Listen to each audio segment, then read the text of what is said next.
et bienvenue sur le podcast du site média24.fr, le média indépendant d'information sur l'économie, l'environnement et les sciences. Je suis le journaliste et animateur. Et bonjour, je suis la spécialiste des sciences invitée aujourd'hui. Alors aujourd'hui, on va explorer ensemble une transformation assez phénoménale, on peut le dire. Comment la Chine, en partant de très loin, il y a 50 ans, est devenue la référence mondiale du rail. Oui, c'est ça. On parle quand même d'un réseau à grande vitesse qui fait aujourd'hui 15 fois celui de la France, hein. C'est énorme. C'est exact. C'est une véritable métamorphose. Si l'on pense au train d'avant, en 1975, lent, souvent encore à vapeur, et qu'on compare avec les technologies ferroviaires de pointe que la Chine non seulement déploie chez elle, mais exporte maintenant. Justement, revenons un instant en 1975. Les sources parlent des montagnes Qinling, de trains qui peinaient à 25 km/h sur le tout premier tronçon électrifié du pays. 25 km/h, oui. Difficile d'imaginer ça comme point de départ quand on voit où ils en sont aujourd'hui, non? Absolument. Le contraste il est saisissant. Aujourd'hui, la Chine, c'est 120 000 km de voies électrifiées. C'est comme faire 3 fois le tour de la Terre, quoi. Incroyable. Et sur ces 120 000 km, il y a 43 000 km qui sont dédiés spécifiquement à la grande vitesse. Là, les trains roulent à 350 km/h tous les jours. 350 au quotidien. Oui, et l'objectif des 400 km/h, il est déjà en ligne de mire. C'est pas juste une question d'ingénierie, hein. C'est clairement une stratégie pour connecter cet immense territoire, pour accélérer le développement. Bon, pour atteindre de telles vitesses, il y a un élément technique clé. La caténaire, l'alimentation électrique. C'est un vrai défi, ça. Comment ils ont fait pour repousser les limites? Ah oui, c'est un très bon exemple de leur investissement massif en recherche et développement. Après 3 ans de travail assez ciblés, leurs ingénieurs ont mis au point un nouvel alliage. Un alliage spécial? Oui, à base de cuivre, de chrome et de zirconium. Et il a 2 avantages majeurs. Il est plus résistant à l'usure, au frottement à haute vitesse, et surtout, il améliore la conductivité électrique d'environ 20%. Ah, d'accord. 20%, c'est pas négligeable. Non, et c'est ça qui permet d'alimenter de façon fiable des trains qui sont lancés à plus de 350 km/h. Donc, grosse avancée sur le matériel lui-même. Mais les sources disent aussi que l'innovation, elle touche la maintenance.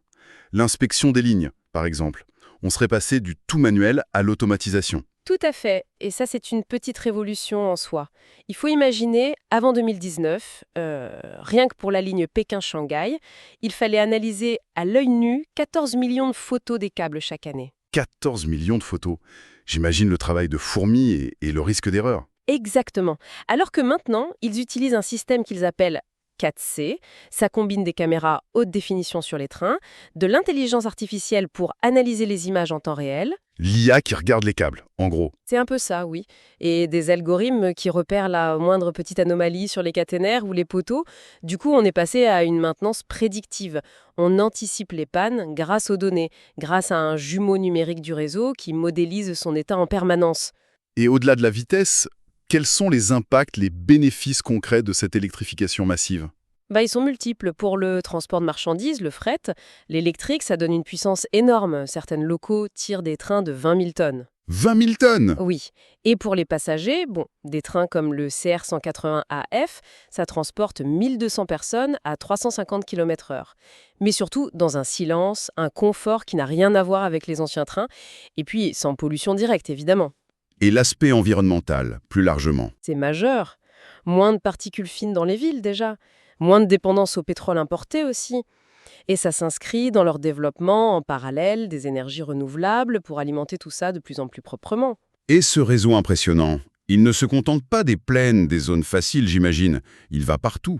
Oui, et c'est une autre facette de la performance, disons. Ils construisent et opèrent des lignes à très haute altitude. La ligne Lhasa-Ningxi, par exemple, elle approche les 5000 mètres au Tibet. 5000 mètres. Oui, d'autres traversent des déserts, des zones très humides, des régions soumises au typhon, au grand froid, à la neige. Tout le système, de la voie ferrée au système de contrôle, est pensé pour être résilient face à ces conditions extrêmes. Et là encore, en s'appuyant de plus en plus sur des capteurs, des robots d'inspection, le cloud, l'analyse de données pour une gestion intelligente, quoi. Alors, si on compare un peu, comment la Chine se situe par rapport aux autres grandes nations du rail? La comparaison est assez parlante, oui.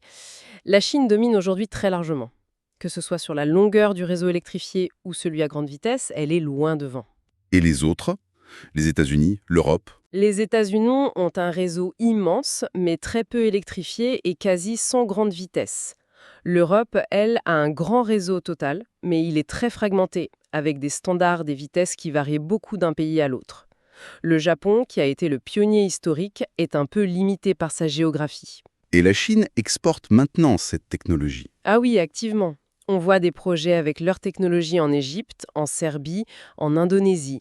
Ils ne se contentent plus de leur marché intérieur. Donc, pour résumer un peu tout ça, une ascension fulgurante en 50 ans. Basée sur quoi? Sur l'innovation technologique, les caténaires, l'IA pour la maintenance, un déploiement à une échelle sans équivalent dans le monde, C'est ça. des bénéfices environnementaux aussi, et cette capacité à surmonter des défis géographiques vraiment hors normes. Exactement. Et ce qui est intéressant, c'est que ça ne s'arrête pas là. La Chine teste déjà le maglev, le train à lévitation magnétique. Celui qui flotte. Oui, celui qui flotte au-dessus du rail grâce à des électroaimants. L'objectif, là, c'est 600 km/h. Et en même temps, il développe le CER 450, une nouvelle génération de TGV sur rail classique, pour une vitesse commerciale de 400 km/h. Il continue de repousser les limites, en fait. Ça donne vraiment matière à réfléchir. Peut-être une question pour aller plus loin.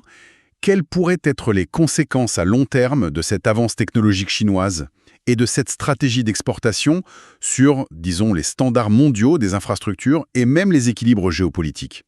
Voilà pour cette exploration. Merci pour votre écoute et retrouvez plus d'actualités sur media24.fr.